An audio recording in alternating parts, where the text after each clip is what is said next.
নমস্কার, উড়ান film studio থেকে আমি এসে গেছি আবার আপনাদের সামনে। কথা দিয়েছিলাম যে সিনেমার ফ্লোচার্ট পর পর পর পর আমরা ডিসকাস করব। আজকে যে বিষয় নিয়ে আমরা ডিসকাস করব যে কি ধরনের গল্প আমরা পছন্দ করব, কি ধরনের গল্প নিয়ে আমি আমার সিনেমাটা করব। গল্প প্রথমে আমাকে জানতে হবে যে গল্প কি কি জনারের হয়। প্রথম, রোমান্টিক হতে পারে, এরকম অনেক হতে পারে, আমি কয়েকটা এক্সাম্পল আপনাদের দিচ্ছি। গল্প রোমান্টিক হতে পারে, গল্প কমেডি হতে পারে, গল্প থ্রিলার হতে পারে, গল্প পারিবারিক গল্প হতে পারে। তো এরকম বিভিন্ন জনারের গল্প আমরা পড়ব প্রচুর। আমরা বিভিন্ন লেখকের গল্প পড়ব। পড়াটা অভ্যাস করা খুব ইম্পর্টেন্ট। একজন পরিচালক তখনই কোনো গল্প তৈরি করতে পারেন বা গল্প পছন্দ করতে পারেন যখন তার গল্পটা পড়াটা খুব অভ্যাস করা হয়, যখন তার গল্প অন্যের গল্প পড়লে গল্পের তৈরি করতে, আপনি ধরুন অন্যের গল্প নিয়ে ছবি করবেন না, নিজের গল্প করবেন। তো প্রথমে আপনাকে পড়াটা খুব অভ্যাস করতে হবে। গল্প পড়বেন, কি করে গল্প তৈরি হয়। গল্পর তিনটে জিনিস থাকে। প্রথম জিনিসটা হলো যে গল্পটা প্রথমে বিল্ড আপ হয়, চরিত্রগুলোকে নিয়ে প্রথমটা আমরা বিল্ড আপ করি, তারপর গল্পটার গো তৈরি হয়, গল্পটা বলি আমরা, এবং লাস্টে খুব ইম্পর্টেন্ট গল্পটার ক্লাইম্যাক্স। যে গল্পর যত ভালো ক্লাইম্যাক্স সেই গল্প খুব ভালো হয়। এবার আমরা একটু পিছিয়ে যাই। আমরা তো বেসিক্যালি বাংলা সিনেমা নিয়ে কথা বলছি। আমাদের সাউথের মতো, হিন্দি সিনেমার মতো অত টাকা থাকে না প্রোডাকশনের। তো আমরা যে ধরনের গল্প একটু আগে হতো, উত্তম কুমার বা সৌমিত্র বাবু বা এরকম ধরনের মানুষরা যেরকম গল্পগুলো করতেন, এখন যে গল্পগুলো হয়, দুটো গল্পর মধ্যে আপনি যদি হিট ছবি হিসেবে দেখেন, যে গল্পগুলো মানুষের খুব কাছের, যে গল্পগুলো মানুষের গল্প বলে, যে গল্পগুলো কিছুটা ফ্যান্টাসি কিন্তু কিছুটা আবার বাস্তব। কারণ আমরা যখন সিনেমা হলে দেখি, এটাকে বলে লার্জার দ্যান লাইফ, জীবনের চেয়ে অনেক অনেক বড় কিছু। আমি একটা গল্প তৈরি করব, যে গল্পটা আমার প্রথমে নিজেকে খুব ভালো লাগতে হবে, নিজের খুব ভালো লাগতে হবে। তারপর আমি গল্পটা আবার পড়বো যেন আমি সিনেমা হলে একটা অডিয়েন্স হিসেবে এই গল্পটা দেখছি, অ্যাজ এ ফিল্ম গল্পটা দেখছি। এবার এই গল্পটা আমার বন্ধু বান্ধব, মা মাসিমা পিসিমা সবাইকে বলবো যে আমি এটা তোমায় গল্প বলছি, গল্পটা কিরম লাগছে বলো তো। গল্পটা যখন বলবেন, এই গল্প বলাটাও না একটা পরিচালকের বা একটা অভিনেতার বিশাল গুণ, যে আপনি কিভাবে গল্পটা বলছেন। আপনি যখন অভিনয় করবেন, আপনি তো গল্পটা বলছেন, আপনার চরিত্রের মধ্যে দিয়ে আপনি গল্পটা বলছেন। আপনি যখন পরিচালক, আপনি তখন আপনার সিনেমার টেকনিকিউ দিয়ে আপনি গল্পটা বলছেন। তো আপনি যখন আপনার মা পিসিমা, দাদা দিদি, বন্ধু বান্ধবদের বলবেন, তখন আপনি কিন্তু সিনেমার মতো করে গল্পটা বলবেন।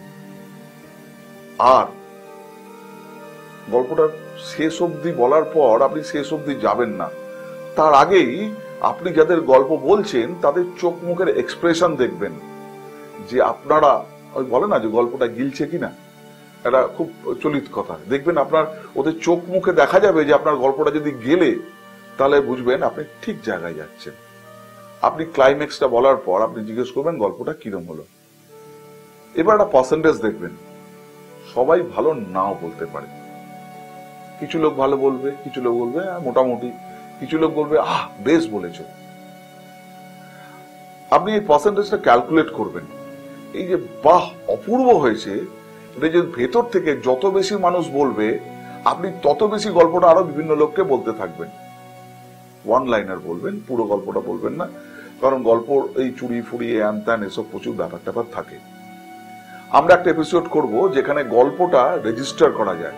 আপনার গল্প রেজিস্ট্রি হবে একটা জায়গায়, যে তাহলে আপনার গল্পটা কোনোদিন আর চুরি হতে পারবে না। এইবার গল্পটা আপনি বিভিন্ন লোককে বললেন, তাদের অ্যাপ্রিসিয়েশন শুনলেন, শোনার পর আপনি তারপর যে কাজটা করবেন, আপনি গল্পটা মোবাইলে এখন বিভিন্ন অ্যাপ পাওয়া যায়, আপনি সেই গল্পটা ভয়েস তৈরি করবেন, মোবাইলে গল্পটা বলবেন। কারোর কাছে যদি অডিও সেট আপ থাকে, আপনি মাইকে গল্পটা রেকর্ড করবেন, করে আপনি বারবার শুনবেন, নিজে শুনবেন, আর দেখবেন যে ট্রেন্ডই বলে না, ট্রেন্ড চলছে কি। যেমন আমি আজকে হয়তো এটা অনেকদিন পরেই দেখানো হবে আমার এই শুটিংটা, এপিসোডটা, কিন্তু তাও বলছি আজকে 2024 দুর্গাপুজোর সময় 3টে ছবি রিলিজ করেছে। একটা হচ্ছে শাস্ত্রী, একটা হচ্ছে টেক্কা, আর একটা হচ্ছে বহুরূপী। এই 3টে ছবি মধ্যে কোন ছবিটা বেশি চললো, মানুষ গিয়ে দেখে কি বললো, সোশ্যাল মিডিয়া রিভিউ কি আছে, আপনি গুগলসে গিয়ে রিভিউ চেক করতে পারেন, কিন্তু আমি বেশি প্রেফার করি সোশ্যাল মিডিয়া রিভিউ। সাধারণ মানুষ একটা সিনেমা দেখে কি বলল, এই যে রিভিউ আপনি যত বেশি পড়বেন তত আপনি বুঝতে পারবেন যে বহুরূপীর মধ্যে খামতি কি আছে, টেক্কার মধ্যে খামতি কি আছে, শাস্ত্রীর মধ্যে খামতি কি আছে, নেইটা কি আছে। এই যত আমার গল্পের ভেতর আমি নেইটা খুঁজে পাবো না, তত দেখবেন যে আপনার গল্পটা সিনেমার দিকে হুহু করে এগিয়ে আসছে।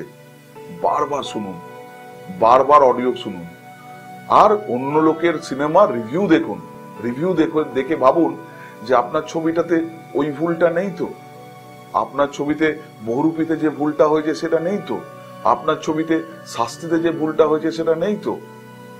এইটা ভালো করে দেখুন, দেখে আপনার গল্পটা চুজ করুন। আর আমার মতে, আমার এটা সম্পূর্ণ ব্যক্তিগত মত, আমি যখন কোনো সিনেমার গল্প চুজ করি, আমি চেষ্টা করি যে এই গল্পটা যেন যে অডিয়েন্স, যে অডিতে বসে যে অডিয়েন্সটা আমার সিনেমাটা দেখছে, এমন কোনো চরিত্র, এমন কোনো ঘটনা, এমন কোনো সিচুয়েশন যেন তাকে রিলেট করতে পারে। সে যেন সিনেমা হলে বসে ভাবে যে এই চরিত্র তো আমি, আরে এই ঘটনা তো আমার সঙ্গে ঘটেছে, আরে এই বিষয়টা তো আমার সঙ্গে হয়েছে। এইটা হলে কি হয়, দর্শকের মনে না সিনেমার প্রতি ভালোবাসা আরম্ভ হয়। আমরা যেমন 61 নম্বর গল্পটা আমরা বানিয়েছিলাম, এই গল্পটা বানানোর পেছনে অনেক কাহিনী আছে, কোনো একটা এপিসোড আমি বলবো।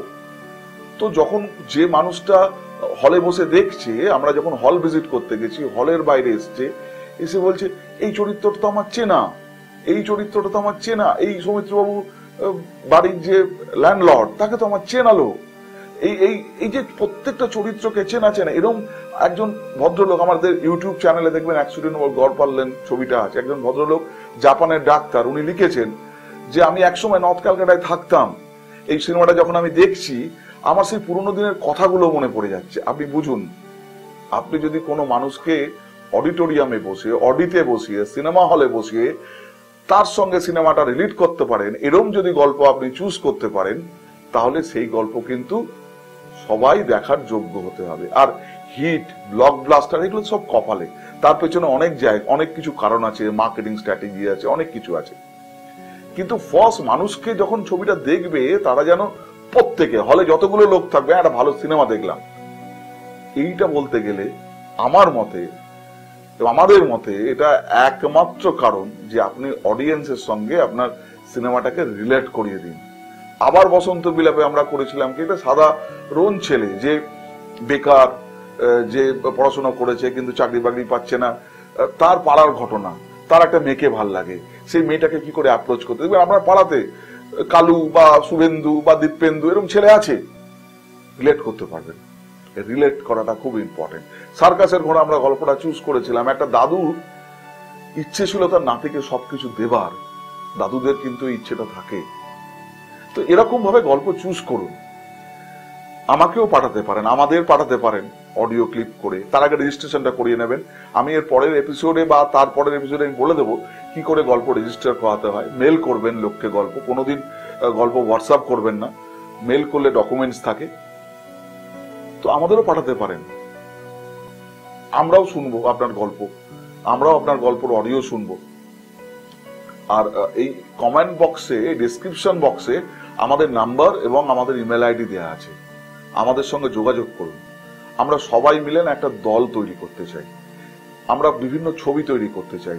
ফলে কেউ ক্যামেরা করবেন, কেউ এডিট করবেন, কেউ পরিচালনা করবেন, কেউ অভিনয় করবেন। আমরা সবাই একসঙ্গে মিলে একটু কাজ করতে চাই। যোগাযোগ করুন আমাদের সঙ্গে। আর এই এপিসোডটা কেমন লাগলো, কিভাবে গল্প চুজ করবেন আরো বলা যায়, আরো বললে অনেকটা বড় লেন্দি হয়ে যাবে, শুনতে ভাল লাগবে না এপিসোডটা। তো সেই জন্য ছোট করেই বললাম, যতটা ছোট করা যায়। আবার বলছি, প্লিজ সাবস্ক্রাইব করুন, কমেন্ট করুন, শেয়ার করুন। যারা সিনেমা ভালোবাসে তাদের কাছে এগুলো শেয়ার করুন। আর আবার দেখা হচ্ছে পরের সপ্তাহে। ততদিনের জন্য নমস্কার।